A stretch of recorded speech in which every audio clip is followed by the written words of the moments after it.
Jacob and Esau meet.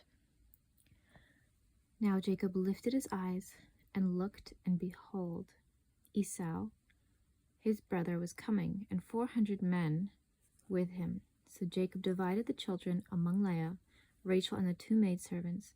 Then he put the maidservants and their sons in front, Leah and her children behind, and Rachel and Joseph last.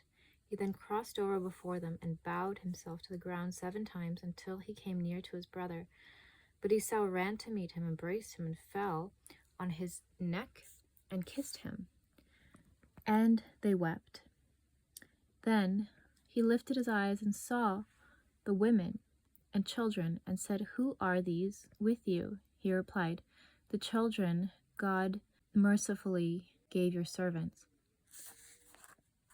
Then the maidservants came near, they and their children, and bowed down. Leah also came near with her children, and they bowed down. Afterward Rachel and Joseph came near, and they bowed down. Then Esau said, "What are these things to you, all this company I met?" So he said, "That your servant might find grace in the sight of my lord." But Esau said, "I have enough, my brother. Keep what you have for yourself." But Jacob replied, "If I have now found grace in your sight, receive the present from my hands, inasmuch as I have seen your face, as though someone might see the face of God, and you were pleased with me. Receive my blessing I brought you, because God has shown me mercy, and I have enough." Thus he urged him, and he took it. Then Esau said, "Let us take our journey. Let us go, and I will go before you." But Jacob said to him, "My lord knows the children are weak, and the flocks and herds with me are giving birth. If therefore the men should drive them hard one day, all the cattle would die. Let my lord go on ahead before his servant. I will lead on slowly at a pace the children are able to bear, and until I come to my lord in Seir." Then Esau said, "Let me leave with you some of the people with me."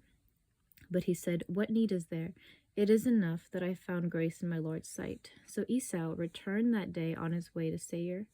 Then Jacob journeyed to Succoth, built houses, and made booths for his cattle. Therefore he called the name of that place Succoth. Then Jacob came safely to Salem, a city of Shechem, in the land of Canaan, when he came from Mesopotamia of Syria, and he took up a position in front of the city. He then brought the parcel of land where he pitched his tent from Hamor, Shechem's father, for 100 male lambs. There he set up an altar and called on the God of Israel. Jacob acknowledged that God gave him all his possessions, for he was a man of faith who looked to the world to come. Esau, on the other hand, did not glorify God for the possessions God gave him, for he was an unbeliever.